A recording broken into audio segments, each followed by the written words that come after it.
Okay. Well, thank you again for having an interview with us. You're welcome. I guess with our project, we wanted to know just as how you identify yourself as a Latina, and if you do, in regards to the religion community. So our first question is, how do you define yourself?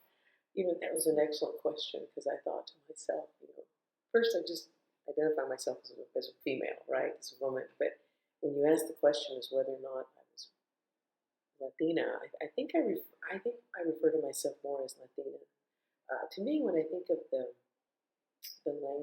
Hispanic, I think it really refers more to the language that you're Hispanic. You speak some sort of Spanish language. Absolutely. So Latina, I think, really describes me because my mother's side of the family, her dad is from Mexico, but my grandmother's side of the family is Irish. So there's European also in my family.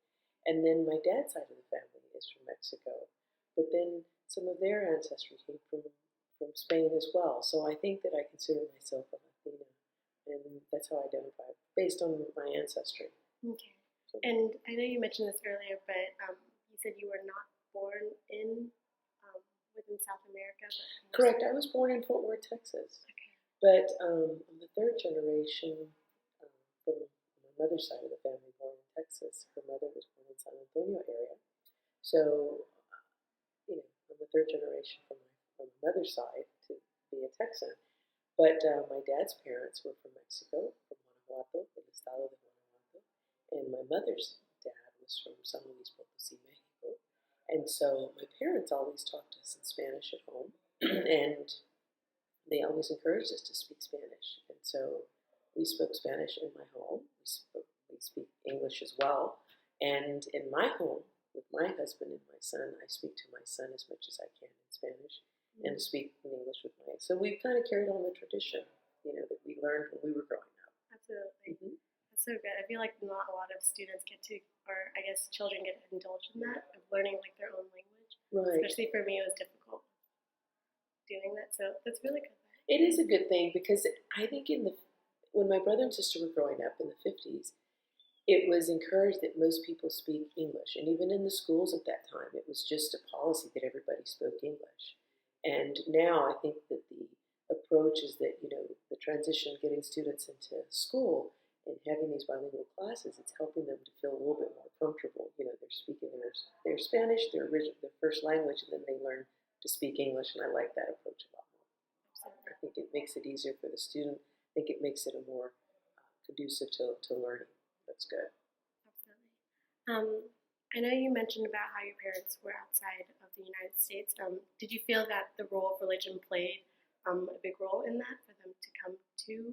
My grandparents, I think that it did. And the reason is because my grandparents, the way I understand it, is that they were either coming here for work, of course, or they were coming here for escaping the Mexican Revolution was going on in the early 1900s. So on my mother's side of the family, my family has been here since the early 1900s. So I think that family and faith, of course, have always been central to the Hispanic families. It is for ours. Community, education, all of those things are things that we value very much. But I don't think that they were escaping any sort of religious freedoms or anything like that. But I think that it was important for them to be close to the church, close to the community, because my family, where they lived and where they resided when they first arrived here, was very close to the Catholic Church. There was a mission very close by, and so when they did come here, I think they were looking for that, and they knew that the church was the central part of their lives, and they felt that that's where they could find some sort of attachment, and they could feel some sense of belonging as well. And they could get, not necessarily help financially, but I think you feel like you can rely on the church and your faith for some sort of support and guidance, especially when you're coming here to a country that you don't know anything about. So absolutely. I would say yes. Do you think because of that, the role of religion played a role in your success as where you are in your life right now? Oh, definitely. I it's important, and it's funny how, I remember taking classes over the years, and when I was taking graduate classes, they were telling us how, when you look for management styles and you look for people that are going to work successfully in your organization and you all have a good group dynamic, always look for people that share similar values.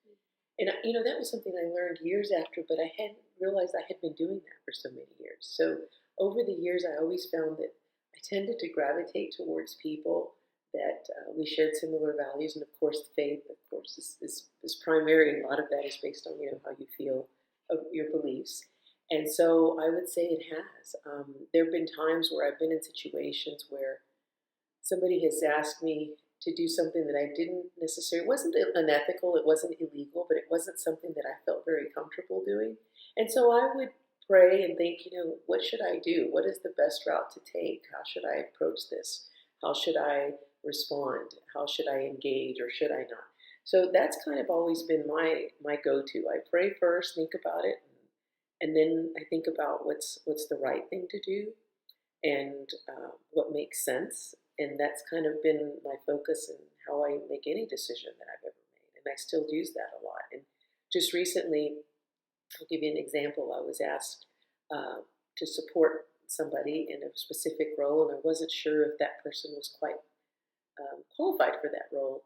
And so I thought about it, I prayed about it, and I made my decision. And then I went back to them and said, this is why I decided the way I did, and communicated to them what it was that helped me make my decision. And they were very comfortable with that, and we've remained very, very good friends. And I think it's actually strengthened our relationship, because it was something that he thought that I took the time to call him, that I took the time to think about it and reflect on it, and he respected that. And I think that's important, because it helps you to have a good relationship, because not only is it important for you to trust, but you have to listen to folks. And I think that we really showed that that was important in how we moved forward, at least at that time. So as you were reflecting, did you have a church or a school that you would attend to do? Yes, I went to Catholic school, as a matter of fact, for 8 years. Okay. And that was very important for my parents, and I think it was good for me at that time, because I really noticed that we had smaller classes, and because of the fact that we had smaller classes, we tended to really grow and become engaged in each other's lives. And to this day, we've been out of school for so many years, and we still keep in touch with one another, those classmates that I had then. But then, even after we finished high school, we kept in touch. And to this, like I said, today we still keep in touch. But the church that I belong to, that was my family. The people that I went to services with, the people that I went to school with, we've just remained close throughout, and I still consider them very, very close part of my family. And so did I answer your question okay? You did. All right. So the church that I attended was All Saints Catholic Church, as a matter of fact. My parents, when they were growing up, it was a mission. It was called San Jose Mission, and it became part of All Saints Catholic Church. The year, I don't exactly know when, but it was probably before I was born. I know that.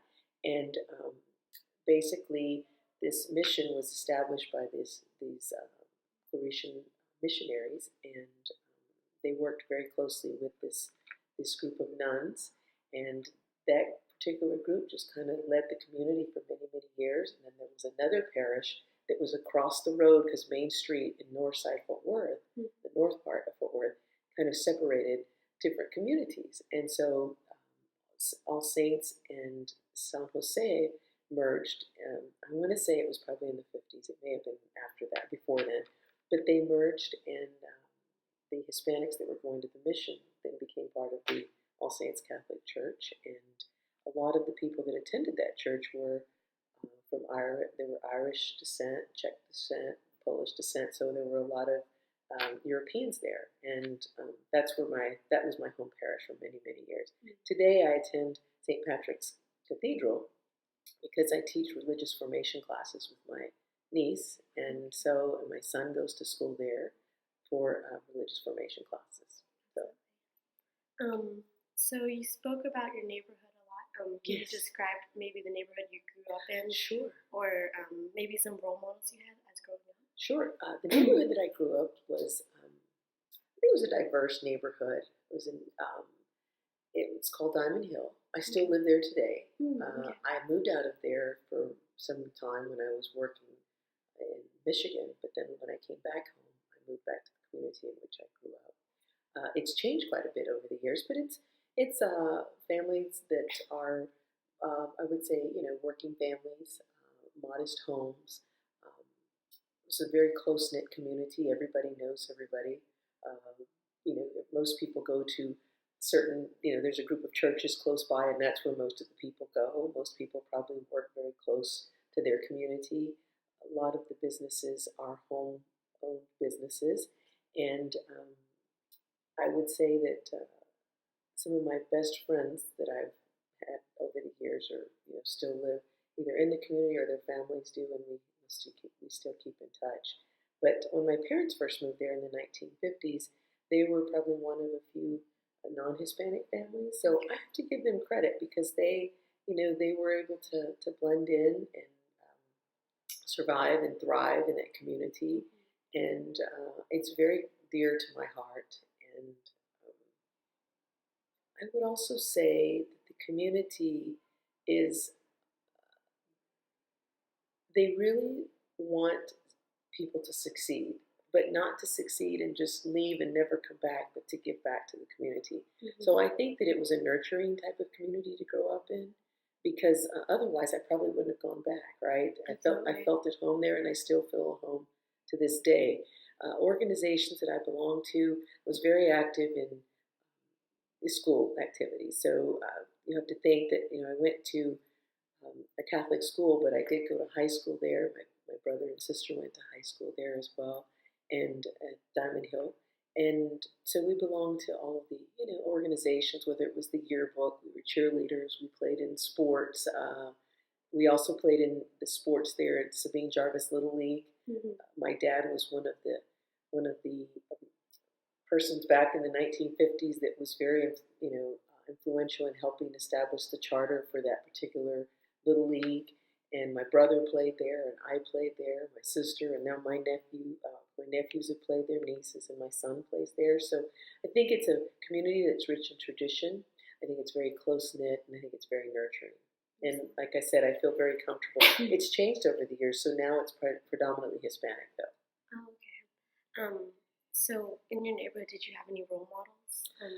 I would say yes. I had my parents, of course, and my brother and sister, because they're 13 and 14 years older than I am, so those were my role models. But there were also some neighbors that were very active in the community. They were active in the neighborhood association. They were active in the senior citizens group.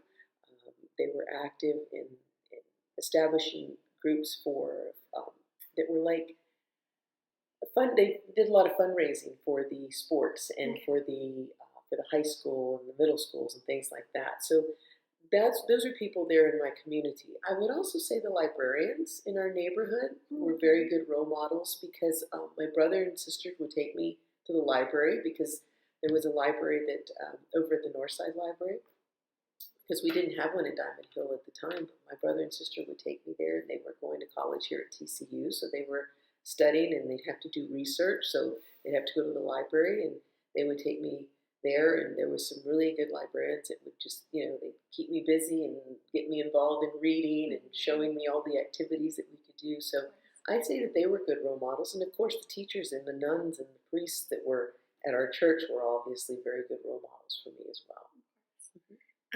Did you feel maybe, excuse me, the role of woman played significantly within that, with your public life or even in your home life?